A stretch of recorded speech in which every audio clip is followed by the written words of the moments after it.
नमस्कार, देश की बात में आपका स्वागत है। मैं हूं मनोज मानस। खबरों का रुख करेंगे उससे पहले देख लेते हैं इस वक्त की अहम सुर्खियां। उपराष्ट्रपति जगदीप धनखड़ का इस्तीफा मंजूर, संसद भी नहीं पहुंचे, विदाई समारोह में शामिल नहीं होंगे। विपक्ष बोला वजह स्वास्थ्य नहीं कुछ और। संसद मानसून सत्र का दूसरा दिन बिहार वोटर लिस्ट मुद्दे पर विपक्षी सांसदों का सदन में प्रदर्शन। हरियाणा में अगले महीने महिलाओं को 2100 रुपए देने की तैयारी, 4 फेज में लागू होगी लाडो लक्ष्मी स्कीम। नौकरी पेशा पेंशनर्स को झटका। मिग 21 फाइटर जेट 19 सितंबर को होगा रिटायर्ड। 1963 में एयरफोर्स में शामिल हुआ, 3 युद्धों में दी सेवाएं, अब तक 400 से ज्यादा क्रैश।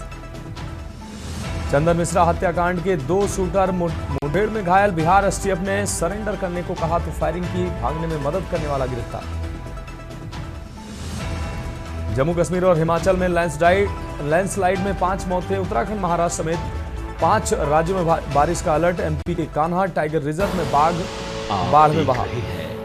की न्यूज़, खबरों का सारथी।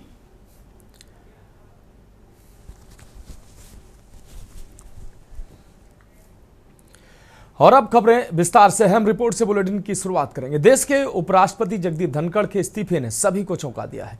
संसद का मानसून सत्र शुरू होने से ठीक पहले उनकी ओर से अचानक पद छोड़ना राजनीतिक हलकों में चर्चा का बड़ा कारण बन गया है। धनखड़ ने अपने इस्तीफे की वजह स्वास्थ्य कारण और चिकित्सीय सलाह को बताया, लेकिन 2 साल से ज्यादा कार्यकाल बाकी रहते हुए यह फैसला कई सवाल खड़े करता है। अब जब उपराष्ट्रपति की कुर्सी खाली है, नजरें इस बात पर टिक गई हैं कि अगला चेहरा कौन होगा। ये रिपोर्ट देखिए।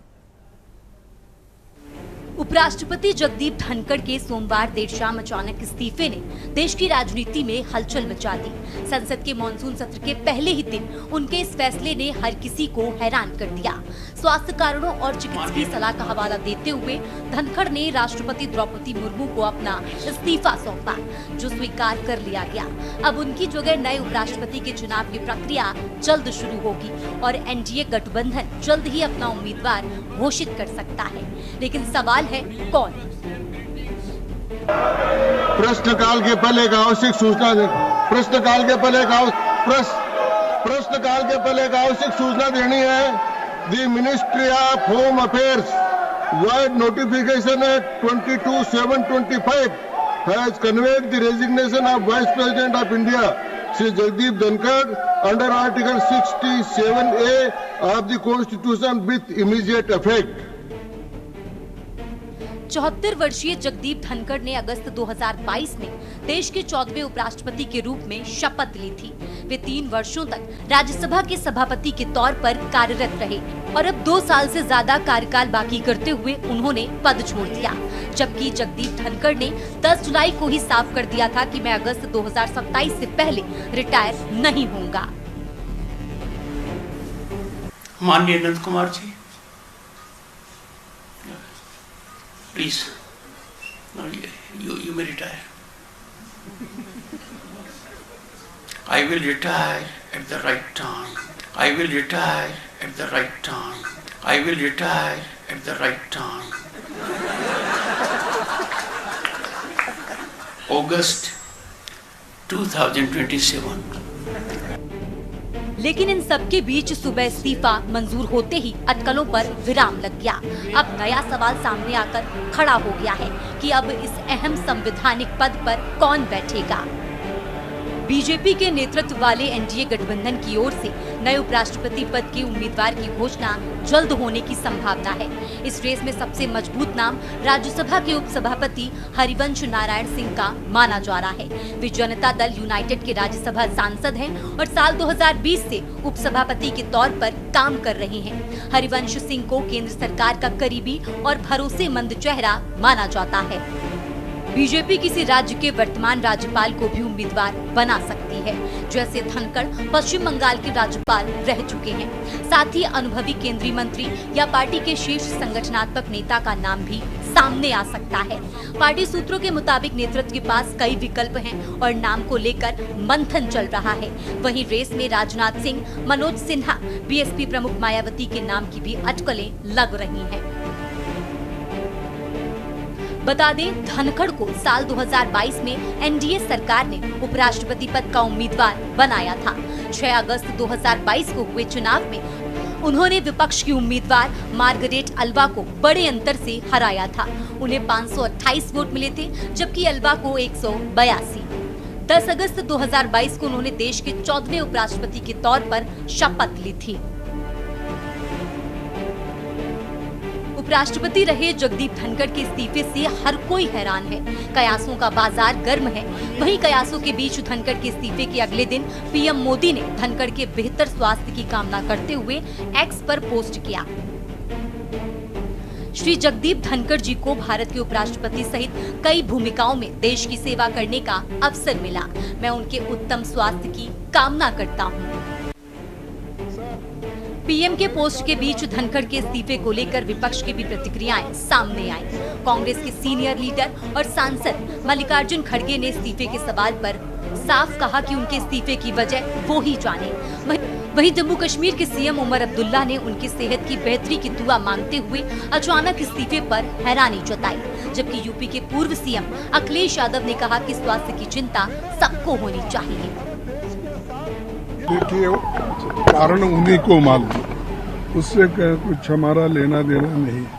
सरकार जाने और उन्हों जाने, तो इसमें हमारा कोई कहने का मकसद ही नहीं है, क्योंकि ये उनकी इच्छा है और गवर्नमेंट की इच्छा है कि उनको स्वीकार करना नहीं करना, वो सब उनकी बात है। हमारा कोई इससे वास्ता नहीं है। अब सबसे पहले तो मैं उनकी सेहत की उम्मीद रखूंगा, ऊपर वाले से दुआ करूंगा कि हमारे साबका नायब सदर जो हैं वो सेहतियाब हों, उनकी सेहत ठीक रहे, लंबी उम्र हो। ये पहली मर्तबा है शायद कि नायब सदर मुल्क के उन्होंने इस तरह इस्तीफा दिया। जाहिर सी बात है कि उनकी सेहत ने उन्हें और काम करने की इजाज़त नहीं दी। अब चलिए, उम्मीद करते हैं कि अब इसके बाद जो बनेगा वो इस कुर्सी और इस दफ्तर के साथ सही माने में इंसाफ करेगा। हम लोगों को जानकारी मिली है स्वास्थ्य को लेकर के है, और इतनी उम्र में स्वास्थ्य को लेकर के तो चिंता करनी चाहिए हम सब लोगों को भी। इतना जब उम्र हो जाती है तो कई बार स्वास्थ्य को लेकर के चिंता करनी चाहिए। बता दें कि धनखड़ से पहले एम वेंकैया नायडू उपराष्ट्रपति थे और वो भी बीजेपी के वरिष्ठ नेता रह चुके हैं। इससे पहले के रुझानों को देखते हुए ये माना जा रहा है कि इस बार भी एनडीए एक ऐसा चेहरा सामने लाएगा जो संगठनात्मक रूप से मजबूत और सदन संचालन में दक्ष हो। इधर पटना में हलचल तेज है। बिहार के मुख्यमंत्री नीतीश कुमार के उपराष्ट्रपति पद की दौड़ में होने की चर्चा जोर पकड़ रही है। हालांकि अब तक जेडीयू या नीतीश कुमार की ओर से इस पर कोई औपचारिक प्रतिक्रिया नहीं आई है। स्पेशल डेस्क के न्यूज इंडिया।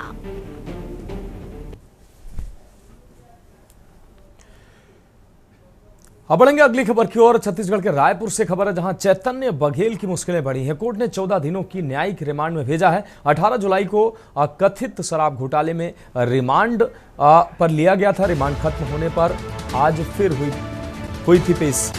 आपको बता दें, रिमांड खत्म होने पर आज फिर कोर्ट में पेश किया गया था। कोर्ट ने 14 दिनों में न्यायिक रिमांड पर भेजा। 18 जुलाई को कथित शराब घोटाले में रिमांड पर भेजा गया। रिमांड खत्म होने पर आज फिर हुई थी पेशी। तो रायपुर से अहम खबर, चैतन्य बघेल की मुश्किलें बढ़ी। कोर्ट ने 14 दिनों की न्यायिक रिमांड पर भेजा। 18 जुलाई को कथित शराब घोटाले में रिमांड हुई थी। रिमांड खत्म होने पर आज फिर से हुई थी पेशी।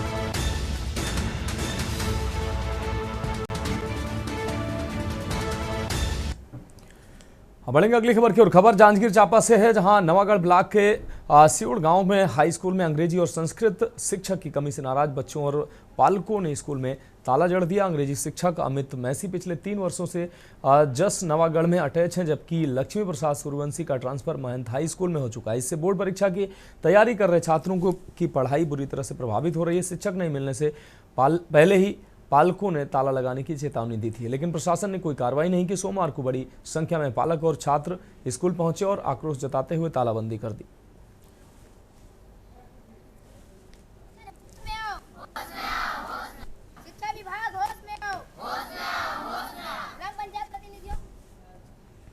अगली खबर रायपुर से, जहां प्रदेश के उप मुख्यमंत्री अरुण साव ने जांजगीर चांपा में भाजपा जिला कार्यालय में पत्रकारों को संबोधित करते हुए कहा कि कांग्रेस की आर्थिक नाकेबंदी की कोशिश पूरी तरह से विफल रही है। उन्होंने कहा कि एक के बाद एक सामने आ रहे भ्रष्टाचार के मामलों के चलते कांग्रेस और भूपेश बघेल की स्वीकार्यता खुद उनकी पार्टी में खत्म होती जा रही है। अरुण साव ने तंज कसते हुए कहा कि भूपेश बघेल आखिर कब तक अपनी सरकार के भ्रष्टाचार को छिपाने की कोशिश करते रहेंगे। प्रदेश का समय और पैसा बर्बाद करके कांग्रेस पूरे संगठन को झूठ की राजनीति में झोंक रही है। उन्होंने यह भी कहा कि कांग्रेस का प्रदर्शन सिर्फ शहजादों के लिए होता है, बाकी कार्यकर्ता और नेता हाशिए पर रहते हैं।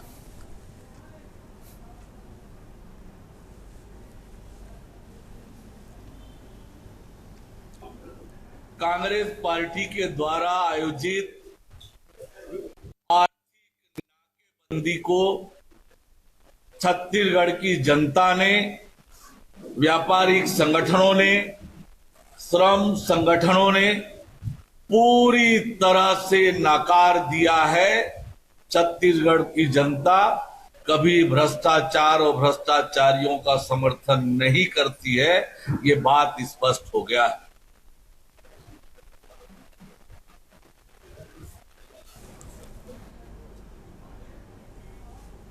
देश सबसे पुरानी राजनीतिक पार्टी है।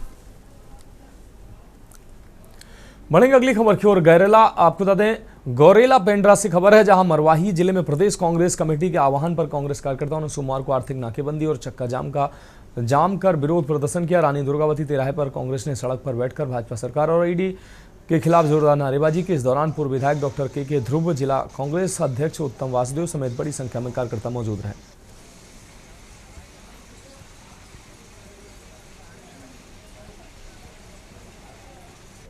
इनके द्वारा विभिन्न मांगों को लेकर के भी इनके द्वारा यहाँ पे अभी आवागमन, सड़क पे कुछ कार्यक्रम था। आवागमन किसी भी प्रकार से बाधित नहीं किया गया है और नहीं हुआ है, डायवर्शन कर दिया गया था। बहुत ही शांतिपूर्ण तरीके से कार्यक्रम संपन्न हुआ है, कहीं पर भी कोई ऐसी अप्रिय स्थिति नहीं आई। पुलिस मुस्तैद थी यहाँ पे और सभी लोगों का सहयोग भी रहा कि कहीं पर भी कोई दिक्कत नहीं आई है और सब अभी अच्छे से संपादित हो गया। अभी तो आज का हमारा मुख्य मुद्दा था कि अडाड़ी भगाओ देश बचाओ, क्योंकि जो तमनार में ये बहुत सारे पेड़ कट गए और जो हमारे आदिवासी अंचल के लोग रहने वाले हैं उनकी जो मुख्य जल जीवन जंगल ये अपना रहते भी अपना गुजर बसर करते हैं, वो सबको आज वो बेदखल कर दे रहे हैं। और हमने आज जो 1 तारीख को हम लोग आंदोलन किए थे कि बहुत सारे स्थानीय समस्या को लेकर, उसमें एक ये था कि बिजली कटौती और बिजली दरें बढ़ोतरी का, तो उसका भी एक था और अभी भी सुधार नहीं हुआ है। आज हमारा एक मांग था कि अडानी भगाओ प्रदेश बचाओ। जिस तरीके से पूरे देश में और आज छत्तीसगढ़ में स्पेशली आपका चाहे बस्तर हो, चाहे सरगुजा हो और रायगढ़ के तमनार में अडानी को बिना कुछ के, बिना ग्राम सभा के, कोई पैसा कानून नहीं और सीधे पेड़ कटाई अंधाधुंध स्टार्ट। सरकार शपथ नहीं ली थी, उसके 2 दिन पहले पेड़ कटाई का आदेश जारी हो चुका था। भारतीय जनता पार्टी कहती है 1 पेड़ माँ के नाम, तो 1000 पेड़ 10,000 जो पेड़ कर रहे हैं किसके नाम में कर रहे हैं? अडानी के नाम पर। मध्य प्रदेश के जबलपुर में जुजुत्सु संघ द्वारा भोपाल में आयोजित 11वीं राज्य स्तरीय जुजुत्सु प्रतियोगिता में जबलपुर टीम के 25 खिलाड़ियों ने शानदार प्रदर्शन करते हुए 15 स्वर्ण, 10 रजत और 13 कांस्य पदक जीते हैं। खिलाड़ियों ने नेवाजा और फाइटिंग सिस्टम इवेंट में अपने अपने आयु एवं वजन वर्ग में प्रतिस्पर्धियों को मात दी है। पदक विजेता खिलाड़ियों का आगामी राष्ट्रीय जुजुत्सु प्रतियोगिता के लिए चयन किया गया है। मानव क्रीड़ा एवं कला एकेडमी ऑफ इंडिया एवं जुजुत्सु संघ जबलपुर ने शहर में लौटने पर खिलाड़ियों को सम्मानित किया।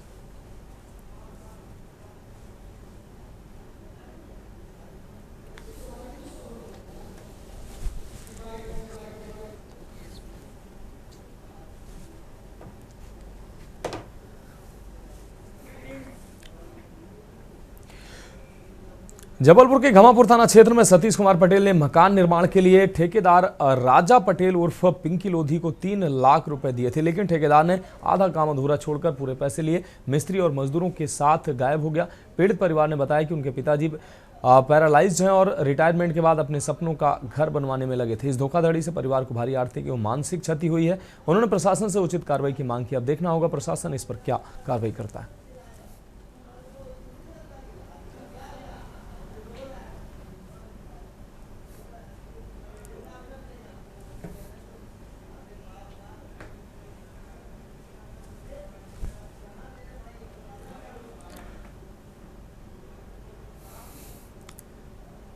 अगली खबर मध्य प्रदेश के भिंड से है, जहां कुंवारी नदी का जल स्तर भिंड में 127.46 मीटर तक पहुंच गया है, जो खतरे के निशान 125.96 मीटर से काफी ऊपर है। नदी का पानी लगातार बढ़ रहा है, जिससे आसपास के गांवों में दहशत का माहौल है। प्रशासन ने ग्रामीण इलाकों में अलर्ट जारी कर दिया है और राहत बचाव दलों को सतर्क रहने के निर्देश दिए हैं। यदि पानी का स्तर इसी प्रकार बढ़ता रहा तो लोगों को घर छोड़कर सुरक्षित स्थानों की ओर पलायन करना पड़ सकता है। अधिकारियों का कहना है कि वह स्थिति पर लगातार नजर बनाए हुए हैं।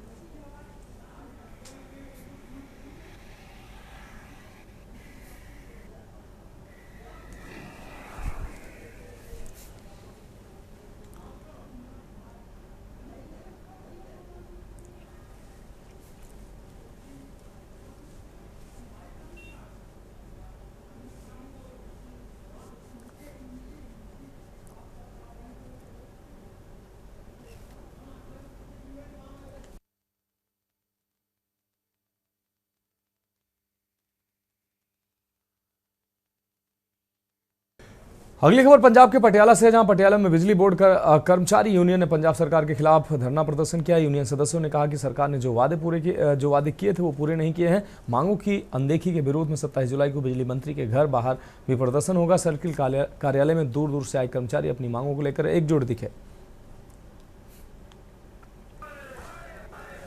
बिजली मुलाजम एकता मंच एसोसीएशन ऑफ जूनियर इंजीनियर तो ग्रिड सब स्टेशन तो पेंशन जथेबंदी वालों असीं एक साझा मंग पत्र 11/4/25 ਨੂੰ मैनेजमेंट ਨੂੰ सौंपिਆ ਸੀਗਾ। ਉਸ ਤੋਂ ਬਾਅਦ ਸਾਨੂੰ ਪਹਿਲਾਂ ਤਾਂ 2-2.5 ਮਹੀਨੇ ਉਹਨਾਂ ਨੇ ਮੀਟਿੰਗ ਨਹੀਂ ਦਿੱਤੀ ਕੋਈ ਵੀ। ਉਸ ਤੋਂ ਬਾਅਦ 2 ਜੂਨ ਨੂੰ ਸਾਨੂੰ ਬਿਜਲੀ ਮੰਤਰੀ ਨੇ ਮੀਟਿੰਗ ਪ੍ਰਦਾਨ ਕੀਤੀ। ਉਸ ਮੀਟਿੰਗ ਦੇ ਵਿੱਚ ਕੁਝ ਕੁ ਸਹਿਮਤੀਆਂ ਬਣੀਆਂ ਸਾਡੀਆਂ। ਉਹ ਸਹਿਮਤੀਆਂ ਲਾਗੂ ਕਰਨ ਲਈ ਪਹਿਲਾਂ ਉਹਨਾਂ ਨੇ ਕਿਹਾ ਵੀ ਸਾਨੂੰ 10-12 ਦਿਨ ਦਿਓ।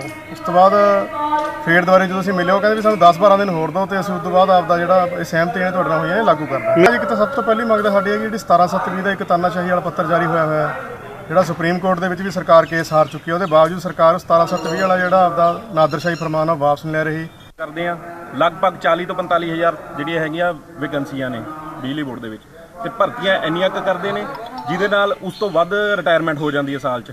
ਸਾਡੀ ਜੇਈ ਦੀ ਰਿਕਰੂਟਮੈਂਟ ਆਈ ਹੋਈ ਹੈ 2024 ਦੇ ਵਿੱਚ ਜਨਵਰੀ ਦੇ ਵਿੱਚ CRA 303/24। ਉਹ 1.5 ਸਾਲ ਹੋ ਗਿਆ, ਉਹਦਾ ਪੇਪਰ ਹੁਣ ਜਾ ਕੇ ਜੂਨ 'ਚ ਲਿਆ। ਤੇ ਜੇ ਇਹੀ ਹਾਲਾਤ ਆ ਰਹੇ ਰਿਕਰੂਟਮੈਂਟ ਦੇ ਤਾਂ ਇਹ ਸਟਾਫ ਇੰਨਾ ਕੁ ਜ਼ਿਆਦਾ ਘੱਟ ਹੋ ਜਾਣਾ ਤੇ ਸਾਡੇ ਤੇ ਇੰਨਾ ਜ਼ਿਆਦਾ ਬੋਝ ਹੋ ਜਾਣਾ, ਜਿਹਦੇ ਕਰਕੇ ਸਿਸਟਮ ਚਲਾਉਣਾ ਸਾਡੇ ਲਈ ਬਹੁਤ ਬੜਾ ਸੰਵਿਧਾਨਕ ਤਰੀਕੇ ਨਾਲ ਚੱਲਦੇ ਆ। ਰਜਿਸਟਰਡ ਜਥੇਬੰਦੀਆਂ ਅਸੀਂ ਮੰਗ ਪੱਤਰ ਦਿੱਤਾ ਅਪ੍ਰੈਲ ਦੇ ਵਿੱਚ, ਅਸੀਂ ਉਸ ਤੋਂ ਬਾਅਦ ਸਾਨੂੰ ਮੀਟਿੰਗ ਨਹੀਂ ਦਿੱਤੀ। ਫਿਰ ਅਸੀਂ ਜਿਹੜਾ ਹੈਗਾ ਵਰਕ ਟੂ ਰੂਲ ਦੀ ਆਪਣੀ ਕਾਲ ਦਿੱਤੀ, ਜਿਸ 'ਚ 2 ਜੂਨ ਨੂੰ ਸਾਡੀ ਮੀਟਿੰਗ ਹੋਈ। ਅਸੀਂ ਭਰੋਸਾ ਸਾਨੂੰ ਦਿੱਤਾ ਗਿਆ 10 ਦਿਨ 'ਚ ਕਰ ਦਾਂਗੇ, ਅਸੀਂ ਆਪਣਾ ਸੰਘਰਸ਼ वापस।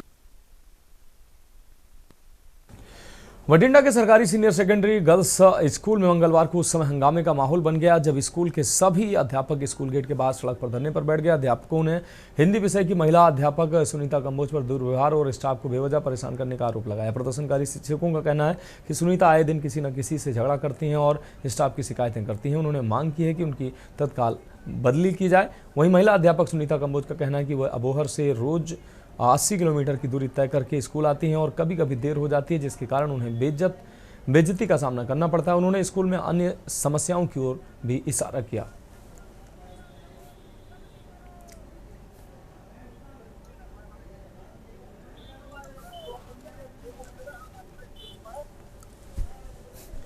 इस गल का पता नहीं कि स्कूल के बाहर जो धरना लग रहा मेरे विरुद्ध लग रहा, पर इस तरह का धरना जिहड़ा हैगा वो पिछले कुछ दिनों के विच भी शरेआम कैमरे के थल्ले लगाया गया सीगा। इत्थे जिहड़ा लोकल स्टाफ हैगा उन्हां नूं अपनी कंफर्ट जोन जिहड़ी हैगी है खत्म होंदी दिख रही है। उन्हां नूं लग रहा है कि मेरे करके इन्हां दी कंफर्ट जोन हैगी है जिहड़ी खराब हो रही है। सानूं पीरियड लाने पैंदे है, कई अध्यापक तां एक पीरियड भी नहीं लांदे, वो बिल्कुल दफ्तर के 1 नंबर कमरे विच बैठे रहिंदे हैगे ने। मैनूं उन्हां नाल किसी अध्यापक नाल मैनूं कोई रंजिश नहीं है, जद मेरे प्रिंसीपल जो इस संस्था के मालिक ने वो मैनूं मंजूर ही नहीं करते पे। सिर्फ इस करके मंजूर नहीं कर रहे कि वार-वार वख-वख थावां तो मैनूं बदल के दूसरी जगह ते इसलिए सुट दिता जाता है कि असीं चलो शांति बनाई रखिए। वो मैडम जे लेट आउण तां सर ने छुट्टी भरनी हुंदी है, छुट्टी भर दिंदे आ, तो वो कहंदे आ भी मेरी छुट्टी क्यों भरी तुसीं। इस गल ते भी उन्होंने किंतु परंतु करदे, जद कि जदों कोई लेट आऊगा टीचर छुट्टी भरी जाऊगी, सारे दी छुट्टी भरी जाती है। किते शिकायत की है तुसीं डीओ दफ्तर? शिकायतां बहुत कीतियां जी, जदों दे भी ये मैम आए नूं 2-3 साल हो गए तो उदों तो यही कुछ ही चल रहा। फिर उन्होंने कोई कार्रवाई नहीं की? कोई कार्रवाई नहीं की, DPI तक भी शिकायतां गईयां। एक बारी कार्रवाई हुई सी, इत्थों डेपुटेशन करके भेजता सी मैम, फिर वापस कर, फिर जदों वापस फिर कर। लगातार जी पिछले कुछ समय तो साडे कोल एक हिंदी अध्यापका जिन्हां दी प्रबंधकी आधार ते पिछले जिहड़े स्कूलों तो ਵੱਖ-ਵੱਖ स्कूलों तो शिकायतों के आधार पर होंदी आई है, उन्हां दी बदली साडे स्कूल की गई सीगी। लगातार पिछले कुछ दिनों तो जिहड़ा हैगा माहौल बड़ा तनावपूर्ण रह रहा है जी। उस दे संबंध दे विच अज जिहड़े हैगे अध्यापकों वालों ये धरना लगाया गया है। इस संबंधी असीं आपदे उच्च अधिकारी जिला सिक्ख्या अफसर जिहड़े हैगे साडे साहिबान उन्हां दे ध्यान दे विच लिया दिता गया जी। छेती ही इस मसले का हल जिहड़ा हैगा विभाग द्वारा कर दिता जाए। धन्यवाद। बढ़ेंगे अगली खबर की ओर। किशनगंज के नेशनल हाईवे 327 ई पर सब्जी विक्रेता की पिकअप वैन लूटने की सनसनीखेज वारदात को पुलिस ने मात्र 12 घंटे में सुलझा लिया है। पुलिस ने 2 आरोपियों को गिरफ्तार कर लूटी हुई पिकअप वैन और लूट में इस्तेमाल की गई अर्टिगा गाड़ी भी बरामद कर ली है। चौंकाने वाली बात यह है कि इस वारदात में सेक्सटॉर्शन कांड की आरोपी और जन स्वराज महिला विधानसभा संयोजक जेबा रोशनी खातून भी शामिल पाई गई है, जो जमानत पर थी। एसपी सागर कुमार ने बताया कि रविवार सुबह सब्जी विक्रेता जयंत वर्मन की पिकअप वैन लूट ली गई थी।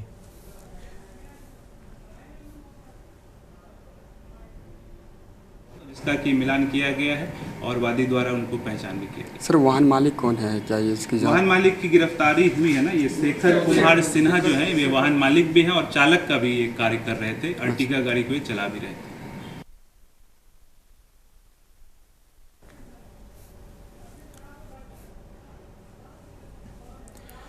बिहार में विधानसभा चुनाव की सरगर्मियों के बीच आरोप व प्रत्यारोप का दौर जारी है। इसी कड़ी में बिहार के सिवान में जनसुराज पार्टी के संस्थापक प्रशांत किशोर ने उपेंद्र कुशवाहा पर तंज कसा। उन्होंने कहा कि अगर उपेंद्र कुशवाहा को नीतीश कुमार के नेतृत्व पर भरोसा नहीं है तो एनडीए में क्यों बने हुए हैं, वो एनडीए और राज्यसभा छोड़ दें।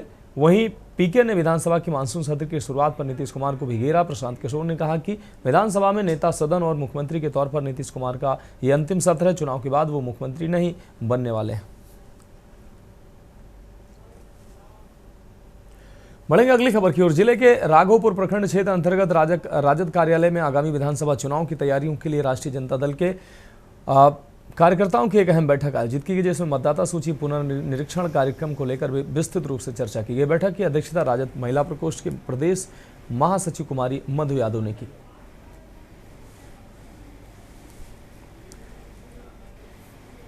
देखिए, हम लोगों का मुख्य उद्देश्य है, अभी जो मतदाता पुनरीक्षण कार्यक्रम चल रहा है वो इन लोगों का मंशा जो है इसमें बहुत बड़ा साजिश का बू आ रही है। हमारे आदरणीय नेता प्रतिपक्ष तेजस्वी यादव जी ने इसको लेकर आपत्ति जताया कि जब इसी मतदाता से अभी पार्लियामेंट का चुनाव हुआ तो अभी 2 महीना बाद विधानसभा चुनाव है, इतना कम समय में मतदाता पुनरीक्षण कार्यक्रम सुचारू ढंग से नहीं हो सकता है। और हम लोगों का जो वोटर होता है, गरीब दलित पिछड़ा अकलियत के लोग, इसमें बहुत गरीब तबके के लोग जो 20% के लगभग आबादी घर से बाहर है, मजदूरी करने जाता है कमाने के लिए अपना रोजी रोटी की तलाश में, उससे जो डॉक्यूमेंट आज मांगा जाता है 1100 डॉक्यूमेंट के मुख्य रखा है एजेंडा। अगली खबर जमुई से है, जहां चकाई थाना क्षेत्र के सब्जी बाजार में एक युवक की बाइक की डिग्गी तोड़कर उचक्कों ने 98,000 रुपये नगद, 2 पासबुक और 2 आधार कार्ड चुरा ली है। पीड़ित श्याम किशोर राय ने यह राशि चकाई स्थित एसबीआई शाखा से निकाली थी। घटना की सूचना पर पुलिस मौके पर पहुंची और जांच शुरू कर दी। अनुमंडल पुलिस पदाधिकारी के निर्देश पर इलाके में वाहन जांच अभियान चलाया जा रहा है।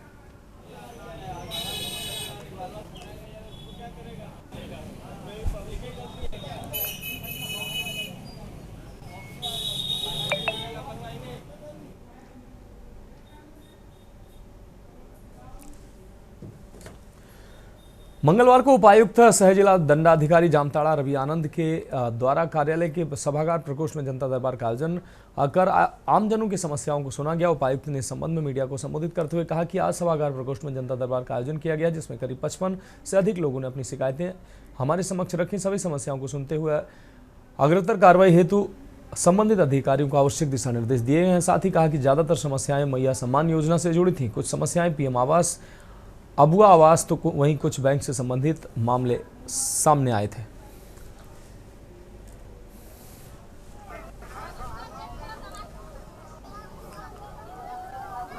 लेकिन उनके द्वारा बताया गया कि किसी ट्रैक्टर वाले ने मारा है, उन्हीं के निशानदेही पर ट्रैक्टर को जब्त किया गया है।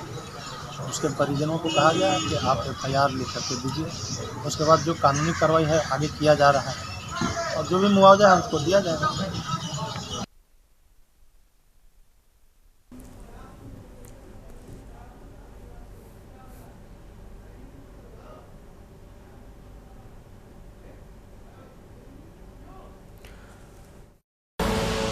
आप देख रहे हैं के न्यूज, खबरों का सारथी। ब्रेक के बाद इसके बाद में एक बार फिर से आपका स्वागत है। अब रुक करेंगे अगली खबर का। सोमवार की देर रात हथियारबंद नकाबपोश अपराधियों ने हंसडी शीतला मंदिर रोड में आभूषण विक्रेता संजीत कुमार के घर पर डकैती की घटना को अंजाम दिया। घटना रात 1 बजे की बताई जा रही। घटना के संबंध में पीड़ित दुकानदार संजीत कुमार ने बताया कि रात में खाना खाने के बाद घर के सभी सदस्य सोए हुए थे। रात करीब 1 बजे एक अपराधी घर के पीछे के दरवाजे को फांद कर आंगन में प्रवेश करता है और दरवाजे में ताले को तोड़कर, जिसके बाद हथियार से लैस अपराधी घर में प्रवेश करते हैं। उनमें से कुछ अपराधियों के पास देसी कट्टा व चाकू था। सभी अपराधी चेहरे को कपड़े से ढके हुए थे। घर में प्रवेश के बाद अपराधियों ने पहले सभी सदस्यों को बंधक बनाकर बक्से की चाबी की मांग की और चाबी नहीं देने पर अपराधियों ने आभूषण विक्रेता साथ मारपीट की। फिर अपने साथ लाए लोहे के उपकरण से बक्से के ताले को तोड़ दिया। उसमें रखे जेवरात व नकदी को लेकर घर के पीछे के दरवाजे से फरार हो गए। उन्होंने बताया कि घर में रखे हुए आभूषण ग्राहकों के थे, जिससे ग्राहकों द्वारा नया रूप देने के लिए दिया गया था, जिसकी कीमत लगभग 5 से 6 लाख रुपए थी।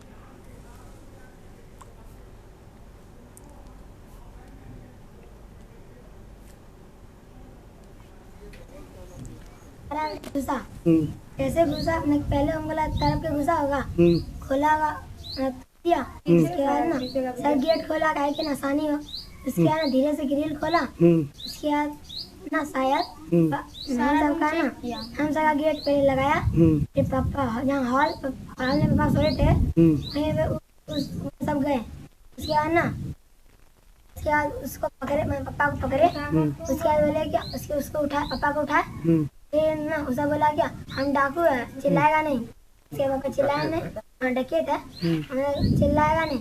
उसके बाद ना उसके बाद हम सब रूम में आया कि हम सब का ना मच्छरदानी था, उसका एक रस्सी तोड़ा, उसमें ना मम्मी जग गई। उसके बाद ना चिल्ला रहा था। उसके बाद हम और भैया उठे। उसके बाद हम देख रहे जो हो रहा था हम देख रहे थे। बढ़ेंगे अगली खबर की ओर। खबर संघाली से है, जहां सरकार द्वारा शुरू की गई मुख्यमंत्री युवा कार्य प्रशिक्षण योजना बेरोजगार युवाओं के लिए राहत की बजाय अब चिंता का कारण बनती जा रही। नौकरी की गारंटी और स्थायी रोजगार का सपना दिखाकर युवाओं को, आपको बता दें, प्रशिक्षण युवा कार्य प्रशिक्षण योजना बनी आफत।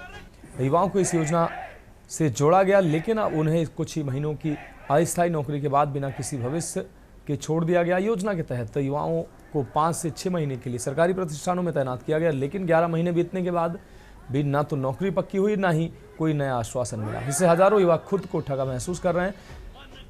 1,34,000 से अधिक युवा इस योजना में पंजीकृत हैं, लेकिन अधिकांश के सामने अब रोजगार का संकट खड़ा हो गया। युवाओं ने सरकार के झूठे वादे करने और उनकी रोजी रोटी के साथ खिलवाड़ करने का आरोप लगाया।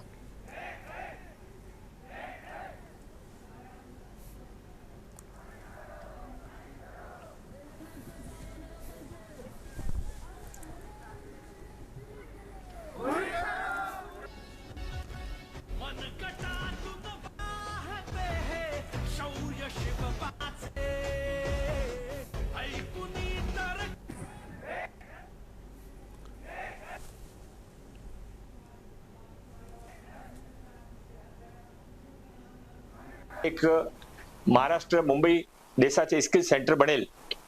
लोक रोजगारसाठी अप्लाय करतात त्यावेळी प्रश्न त्याने असा विचारता की तुमचा एक्सपिरियन्स काय. आता आम्ही 6 महिन्याचे एक्सपिरियन्स ते सर्टिफिकेट पण देणार आहे, ते आमचे मानधन पण देणार आहे. आणि आमच्या सर्वांची अशी अपेक्षा आहे की 10 लाख लोकांमध्ये कमीत कमी 50% लोकांनी तिथे ज्या आस्थापनामध्ये ते प्रशिक्षण घेत आहे.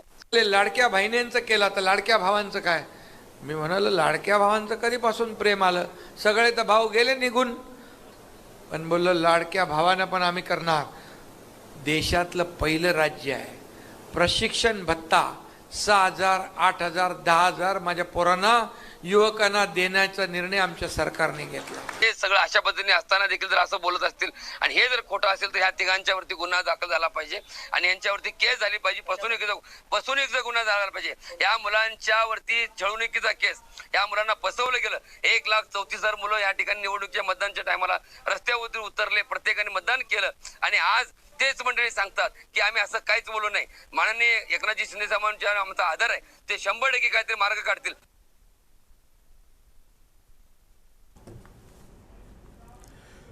तो देश के बाद में उत्तर प्रदेश की खबरों का रुख करेंगे गाजीपुर से अहम खबर, जहां कासिमाबाद ब्लॉक के ग्राम सभा महुआरी निवासी समाजसेवी अनुराग सिंह झेलर ने पर्यावरण संरक्षण के लिए एक सराहनीय पहल करते हुए वहां महुआरी और आसपास के गांव में दर्जनों पेड़ लगाए हैं। इस मौके पर अनुराग सिंह ने कहा कि पेड़ हमारे जीवन का अहम हिस्सा है और बिना पेड़ के जीवन की कल्पना असंभव है। उन्होंने प्रधानमंत्री मोदी की एक पेड़ मां के नाम योजना की सराहना की और कहा कि इसे राजनीति से हटकर पर्यावरण और सामाजिक जिम्मेदारी के रूप में अपनाना चाहिए।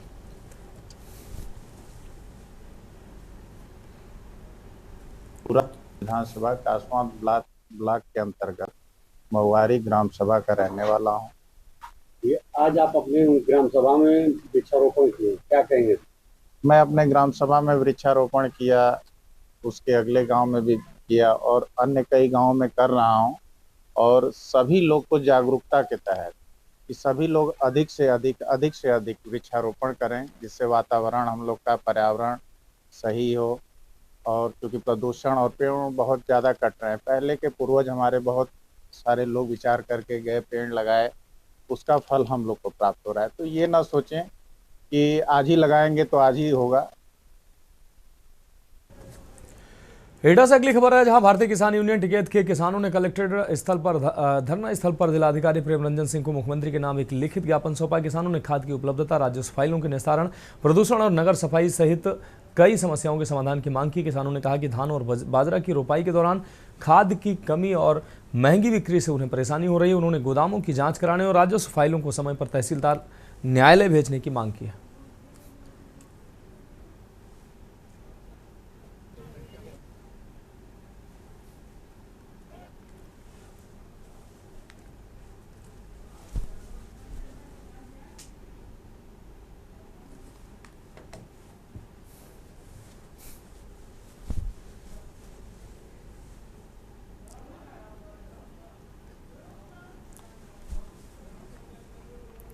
बुलंदशहर के खुर्जा तहसील के अरनिया ब्लॉक क्षेत्र के खेड़ा गांव में बदहाल रास्तों और फैली गंदगी ने ग्रामीणों का जीना दुश्वार कर दिया है। गांव की गलियों में चारों तरफ कीचड़ और गंदगी का अंबार लगा है, जिससे आमजन को भारी परेशानी हो रही है।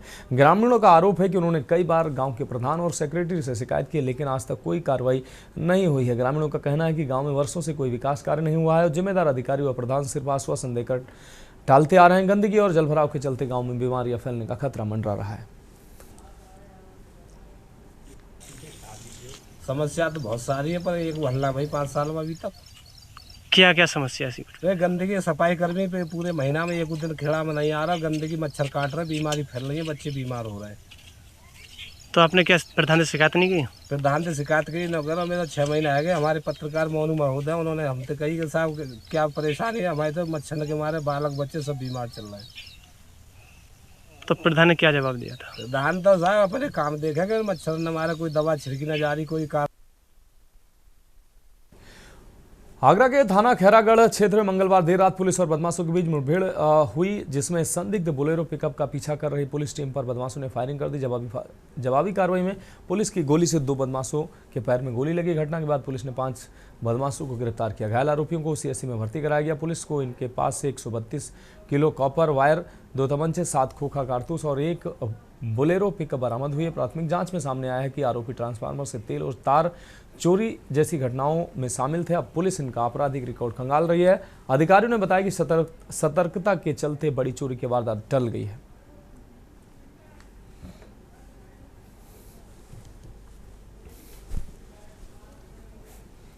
श्रीमान पुलिस आयुक्त कमिश्नरेट आगरा व पुलिस उपायुक्त पश्चिमी के निर्देशन में लगातार सघन चेकिंग अभियान जारी है। इसी क्रम में आज दिनांक 21 जुलाई 2025 की देर रात्रि को सूचना प्राप्त हुई कि भाखड़ से भिलावली जाने वाले मार्ग पर एक सफ़ेद पिकअप जिसमें 5 से 6 संदिग्ध लोग सवार हैं, पुलिस को देखते हुए ही भिलावली की तरफ भागे हैं। इस सूचना पर थानाध्यक्ष मैं पुलिस फोर्स के रवाना हुए व इस पिकअप को रोकने का प्रयास किया। पुलिस को देखते ही पिकअप से लोगों ने उतरकर पुलिस के ऊपर जानलेवा फायर किया। जवाबी फायर में पुलिस द्वारा भी आत्मरक्षार्थ फायर किया, जिसमें 2 लोगों के पैर में गोली लगी। अगली खबर बुलंदशहर से, जहां हरिद्वार अनूप शहर मार्ग से शिव भक्तों का कांवड़ जल लेकर आना शुरू हो गया है। बम बम के जयकारों से सभी मार्ग गूंज उठे हैं और श्रद्धालुओं के चेहरों पर खुशी की लहर दिखाई दे रही।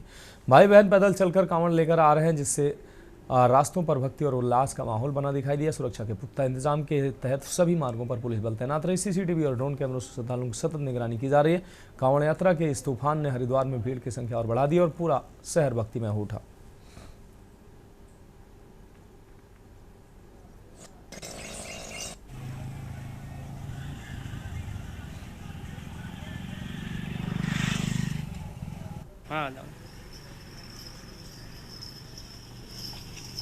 अनुपचर से जल रहे हैं, मीरपुर जला के जल रहे हैं। अच्छा, क्या किलोमीटर का रास्ता? 60। अच्छा, क्या कामना मांगी बोलो इसका? माँ बाप ने खुश रखे बस। और क्या भगवान से यही है, सब खुश रखे। किलोमीटर का रास्ता? 50 किलोमीटर दूर। अच्छा, जल कितना होगा? 31 किलो। जब भोले बाबा से क्या दुआ मांगी? मेरा भाई हमेशा खुश रहे। परिवार की? मेरी माँ हमेशा खुश रहे, मेरी माँ को कभी दुख ना हो। अनुपशहर से जल ले गए हैं, हिसारे के लिए जा रहे हैं। 50 किलोमीटर। कितना जल होगा? 31 लीटर है। भगवान से क्या दुआ मांगी? भगवान से ये दुआ मांगी है, मेरा भाई और मम्मी खुश रहे, मेरे घर वाले सभी खुश रहें और मेरी बहन खुश रहे जो मेरे साथ आई है। बस यही दुआ है भोलेनाथ से। जय भोले की।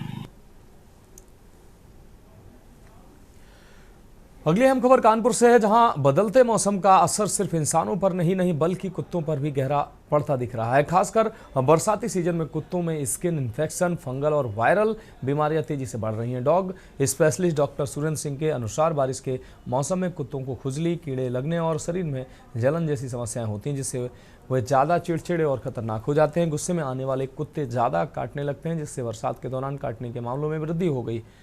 मेडिकल कॉलेज और जिला अस्पताल के आंकड़ों के अनुसार पिछले साल बरसात में रेबीज के इंजेक्शन की संख्या गर्मी और सर्दी की तुलना में दोगुनी रही। इस साल भी बरसात में रोजाना 100 से अधिक रेबीज के इंजेक्शन लगाए जा रहे हैं।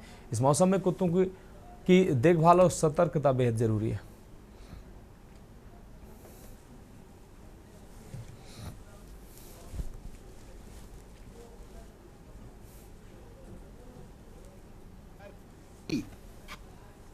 दिखते हैं, ना गाय दिखती है, ना भैंस दिखते हैं, ना कुत्ता दिखते हैं, ना कुछ भी कोई जानवर हमको सड़क पे दिखाई नहीं देता है। परंतु विडम्बना कानपुर की तो विशेषकर कि लोग कहते हैं ट्रेन में जाइए, आपको अगर कुत्ते और गाय दिखने लग जाए समझ लीजिए कानपुर आ गया है। वही एक विडम्बना है कानपुर का। कानपुर के ऊपर कभी आवारा कुत्तों पर इन्होंने कोई प्रतिबंध नहीं लगाया, न और लगाते भी है, ले जाते, नसबंदी करते, छोड़ देते हैं। इनकी संख्या तादाद इतनी बढ़ गई है जो यहाँ पर छोटे बच्चों को निकलना दूभर हो रहा है। आए दिन काटते हैं और इतना खर्चा आता जो जिसका भी काटते हैं। पर इसको सरकार को इन सब चीजों पर पाबंदी लगानी चाहिए। मैं उछला में आया था, यहाँ पर हमारे इलाके में जो है हमारे एक मित्र हैं, उनको कुत्ते ने काट लिया था, तो वही इंजेक्शन लगवाने के लिए आए थे यहाँ पर। अगर सर हाँ कुत्तों का कुछ इलाज करवाइए, क्योंकि इलाके के अंदर जो है बहुत सारे कुत्ते आवारा कुत्ते हो गए।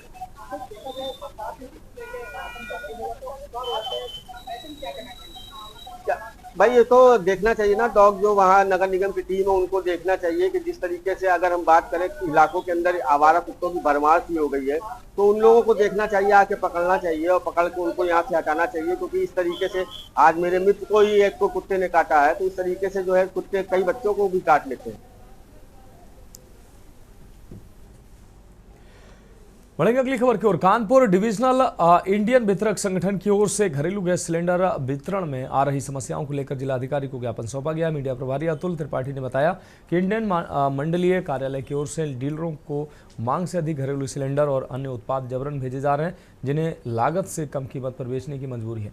इससे डीलरों को आर्थिक नुकसान और बाजार में उधारी की भारी भरमार हो रही है। संगठन ने आरोप लगाया कि कंपनी नैनो कटर, FTL, चाय की पत्ती और एप्रिन जैसे उत्पाद भी जबरन थोप रही है, जिससे वितरकों पर मानसिक दबाव लगातार बढ़ रहा है। पहले भी कई बार शिकायतें की जा चुकी हैं, लेकिन हालात में कोई सुधार नहीं हुआ। वितरकों ने चेतावनी दी है कि अगर जल्द समाधान नहीं हुआ तो एकजुट होकर पूरे शहर में सिलेंडर की सप्लाई रोकने पर मजबूर होंगे। जिलाधिकारी बंदे ने आए थे कि जबरदस्ती हम लोगों के या हमारे वितरक बंधुओं के जो लोड एडिट कर दिए जाते हैं, अगर हम 12 ND मांगते हैं उसको बढ़ा के 48 कॉमर्शियल सिलेंडर भेजा जा रहा है, या 5 किलो वाले सिलेंडर जबरदस्ती भेजे जा रहे हैं, जो कि मार्केट में काफी कम रेट पे बिक रहा है। जो हमारी खरीद है उससे भी कम रेट पे बिक रहा है, लेकिन वो भी जबरदस्ती हम लोगों को भेजा जा रहा है, जिसकी वजह से काफी पैसा ब्लॉक हो रहा है, नुकसान में हम लोग काम कर रहे हैं। इस चीज को लेके हमने इंडियन ऑयल में शिकायत भी की थी। 30 तारीख को उनको एक पत्र दिया था, लेकिन कोई सुनवाई नहीं हुई पिछले महीने, बल्कि अगले महीने से और ज्यादा हम लोगों के ऊपर प्रेशर आ गया, जहां हमें चाय पत्ती, चूल्हा, रबर ट्यूब, इन सब का भी प्रेशर जबरदस्ती एप्रिन भेजा जा रहा है कि आपको ये खरीदना ही पड़ेगा चाहे। और आज हम लोग को ज्ञापन,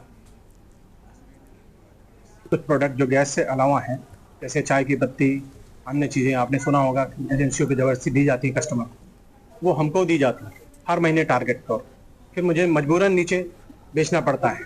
उस संदर्भ में ज्ञापन देने आए थे कि क्या इस तरह का कंपनी द्वारा जबरदस्ती ये प्रोडक्ट दिया जाना उचित है। तो जिलाधिकारी ने आश्वासन दिया है कि वो इसकी जांच कराएंगे और ये आवश्यक नहीं है। कानपुर के सचंडी थाना क्षेत्र में 4 दिनों से बिजली न मिलने पर आक्रोशित ग्रामीणों ने सचंडी सब स्टेशन का घेराव किया। पुलिस ने भीड़ को समझाने का प्रयास किया, लेकिन वहां मौजूद इंस्पेक्टर ने आपत्तिजनक बयान दे दिया, जिससे मामला तूल पकड़ गया। इंस्पेक्टर ने कहा कि जान लो पहचान लो, भागने का रास्ता नहीं मिलेगा, और पुलिसकर्मियों से तहरीर लेकर मुकदमा दर्ज करने को कहा। पुलिस ने बिजली उपकेंद्र SDO की तहरीर पर करीब 250 से 300 अज्ञात व्यक्तियों के खिलाफ मुकदमा दर्ज किया है। Joint police commissioner Ashutosh Kumar ने बताया कि भीड़ ने नेशनल हाईवे जाम करने की कोशिश की थी।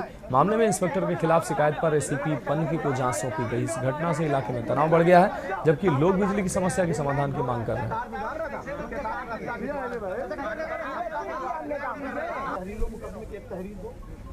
FIR है वो कि इन्होंने जाम लगाकर तथा सब स्टेशन पर जाकर के वो जो जंपर्स होते हैं, स्विचेस होते हैं, उसको डिस्टर्ब करने का प्रयास किया था।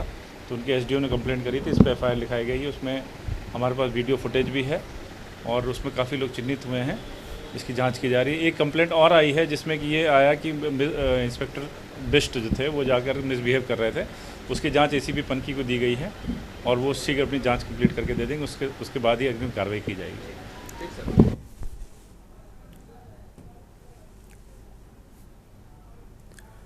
अगली खबर हमीरपुर से, जहां प्रदेश में प्राथमिक विद्यालयों को बंद करने और शराब की दुकानों के विस्तार के खिलाफ समाजवादी पार्टी ने सोमवार को जोरदार प्रदर्शन किया।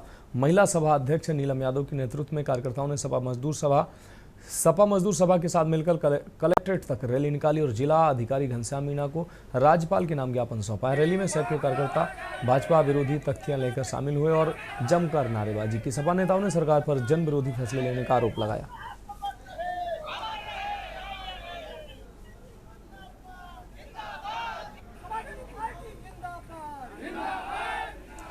समाजवादी पार्टी जनपद हमीरपुर के मजदूर सभा के और महिला सभा का ज्ञापन दिया गया। पहला महिला सभा के ज्ञापन में स्कूलों के खिलाफ जो स्कूल बंद हो रहे हैं उसकी हम लोगों ने पुरजोर मांग की है, और मजदूर सभा के ज्ञापन में 5 सूत्री ज्ञापन दिया गया है। मनरेगा की मजदूरी 300 दिनों का कार्य दिवस, 600 रुपये मजदूरी हो। आज हम सब लोग, हमारे जिलाध्यक्ष जी और हमारी महिला सभा के जिलाध्यक्ष जी के नेतृत्व में हम लोगों ने ज्ञापन दिया है। आप लोगों को जानकारी होगी, कुछ समय पहले योगी सरकार का एक आदेश आया है कि 50 बच्चे जिस स्कूलों में कम है उन स्कूलों को समायोजन कर दिया जाएगा, यानी कि आपके गांव के स्कूल को बंद करके पास के गांव में जोड़ दिया जाएगा। सरकार का ये जो फैसला है गांव में रहने वाले गरीब परिवारों के लिए सीधा हमला है। क्योंकि गांव के गरीब परिवार किस पैदान पे आते हैं, बात किसी से छिपी हुई नहीं है। आज हम माननीय राष्ट्रीय अध्यक्ष जी के आदेश अनुसार आज हम लोग जो स्कूल बंद कर दिए गए हैं और बच्चे शिक्षा से वंचित हो रहे हैं, उसी के विरोध में हम आज ज्ञापन देने आए हैं।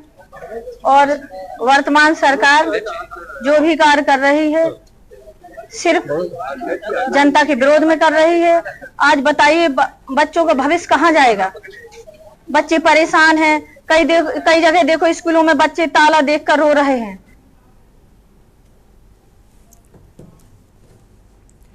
बढ़ेंगे अगली खबर की ओर। खबर कानपुर से, जहां उत्तर प्रदेश में 28 वर्ष से कम आयु के युवा अधिवक्ताओं को वार्षिक 5,000 रुपए स्टाइपेंड देने के वादे को लेकर अब अधिवक्ता समुदाय में असंतोष बढ़ता जा रहा है। वरिष्ठ अधिवक्ता एवं पूर्व लॉयर्स एसोसिएशन अध्यक्ष रविंद्र शर्मा ने इस मुद्दे को लेकर जिलाधिकारी को ज्ञापन सौंपा है।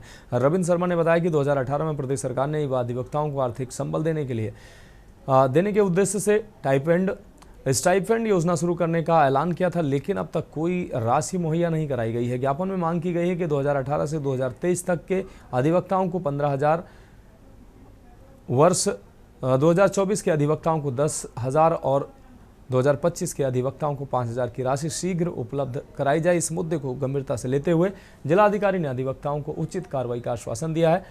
अधिवक्ता समुदाय ने सरकार से जल्द वादा पूरा करने की मांग की है।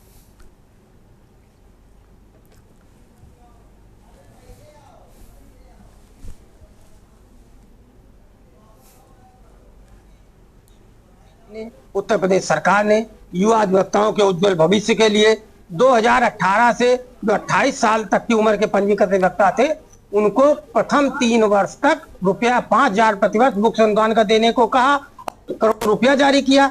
और अभी उन्होंने कुछ दिन पूर्व इलाहाबाद में वक्तव्य दिया कि रुपया बट रहा है, किंतु कानपुर में नहीं बट रहा है। तमाम युवा अधिवक्ता, जिस पर अभी हमने माननीय मुख्यमंत्री जी को संबोधित प्रतिवेदन जिलाधिकारी महोदय को दिया है।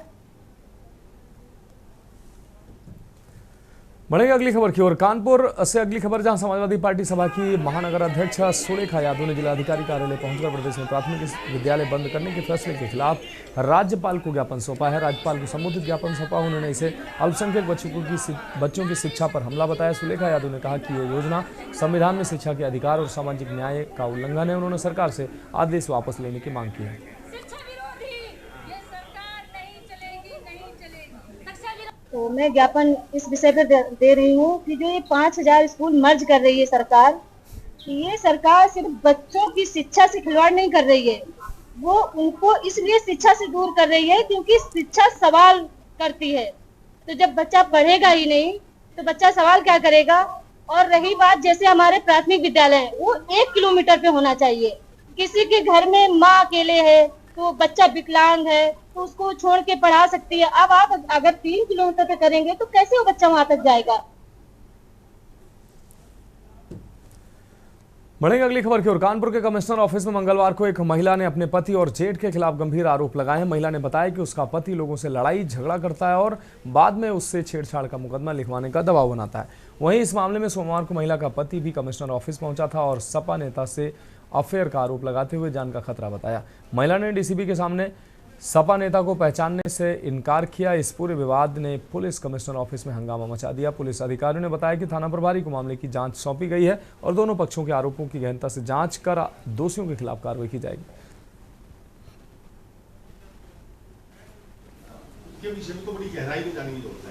विद्युत विभाग के अधिकारियों के द्वारा लगातार बताए गए कार्यों में लापरवाही हो रही थी।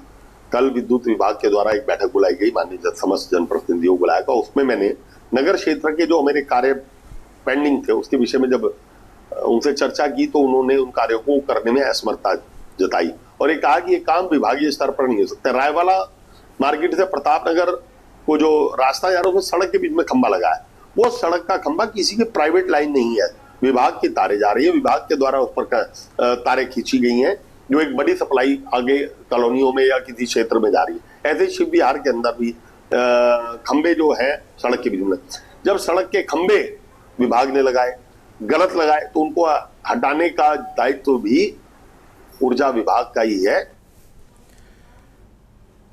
तो देश के बाद में उत्तराखंड की खबरों का रुख करेंगे। खबर नैनीताल से, जहां उत्तराखंड हाईकोर्ट ने अल्मोड़ा जिले के डिग्री कॉलेज अध्यापकों की पंचायत चुनाव में ड्यूटी से जुड़े याचिका को खारिज कर दिया है। कॉलेज प्राध्यापकों ने दावा किया कि वे प्रथम श्रेणी कर्मचारी हैं और चुनाव में पीठासीन अधिकारी की ड्यूटी नहीं देनी चाहिए, क्योंकि ये ड्यूटी श्रेणी खा के कर्मचारियों को ही दी जाती है। कोर्ट ने जिला निर्वाचन आयोग के दिशा निर्देशों के आधार पर मामले को निस्तारित कर दिया।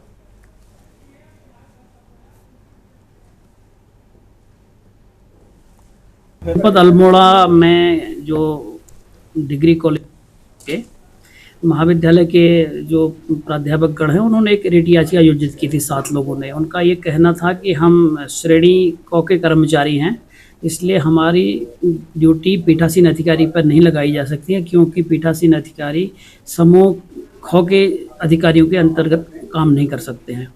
इस पर कल सुनवाई के बाद माननीय न्यायालय ने हमसे निर्देश मांगे थे। आज हमने संबंधित जिला निर्वाचन अधिकारी से लिखित में निर्देश प्राप्त किए और माननीय न्यायालय के समक्ष पेश किए। माननीय न्यायालय ने उन निर्देशों को देखने के बाद ये पाया कि क्योंकि ऐसा मामला पूर्व में ही माननीय न्यायालय निस्तारित कर चुकी है, तो माननीय न्यायालय के पूर्व के निर्णय के अनुपालन में आज रिट याचिका को अंतिम रूप से निस्तारित कर दिया है। बढ़ेंगे अगली खबर की ओर। खबर विकासनगर से, जहां उत्तराखंड में त्रिस्तरीय पंचायत चुनाव के पहले चरण के तहत विकासनगर, कालसी और चक्राता ब्लॉक में चुनाव प्रचार सोमवार शाम 5 बजे थम गया। प्रचार के अंतिम दिन प्रत्याशियों ने रैली और शक्ति प्रदर्शन कर मतदाताओं को रिझाने का पूरा प्रयास किया, तो कई उम्मीदवार घर घर जाकर जनसंपर्क में जुटे रहे। वहीं 24 जुलाई को होने वाले मतदान के लिए विकासनगर से कालसी व चक्राता के दूरस्थ क्षेत्रों में चाक चौबंद सुरक्षा व्यवस्था के साथ पोलिंग पार्टियां रवाना की गई। शेष पोलिंग पार्टियों को मंगलवार को रवाना किया जाएगा। प्रशासन की ओर से मतदान को शांतिपूर्ण और निष्पक्ष बनाने की सभी तैयारियां पूरी कर ली गई।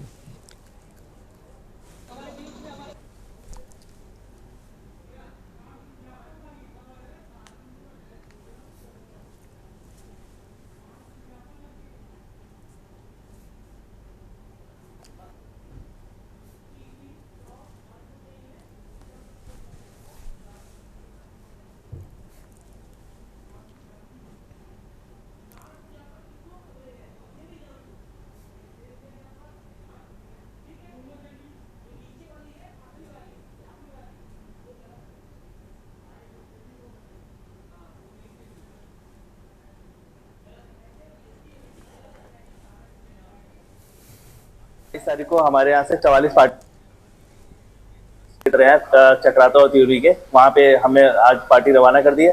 बाकी की कल 93 पार्टियां जो हैं वो कल रवाना की जाएगी और परसों 24 तारीख को इसका मतदान होना है। आपदा को लेकर के किस प्रकार की व्यवस्था है निर्वाचन विभाग द्वारा की गई? आपदा को लेके SC PMJSY के नोडल बनाए हुए हैं और जगह जगह पे हमने JCB की व्यवस्था करी हुई है PMJSY और PWD के अधिकारियों ने। तो जैसे भी कहीं मोटा मार्ग बनने की सूचना मिलती है तो वो JCB तुरंत पहुंचा दी जाएगी वहाँ। कहीं आपात स्थिति पैदा होती है तो किस प्रकार की गाइडलाइन है? आपात स्थिति पैदा होती है तो उसके फिर उच्च अधिकारियों से उससे बात करके उनको देखा जाएगा कि किस तरह से।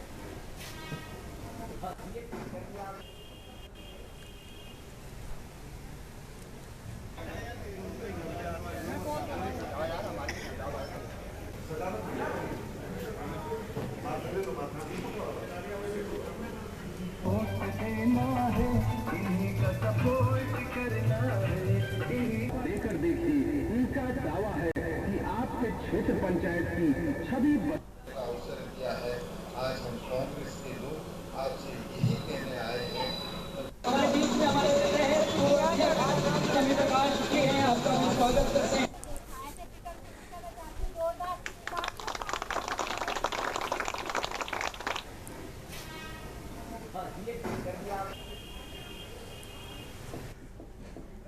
फिलहाल देश की बात में अभी के लिए मेरे साथ इतना ही। मुझे दीजिए इजाजत और आप देखते रहिए के न्यूज़ इंडिया। आप देख रहे हैं के न्यूज़, खबरों का सारथी।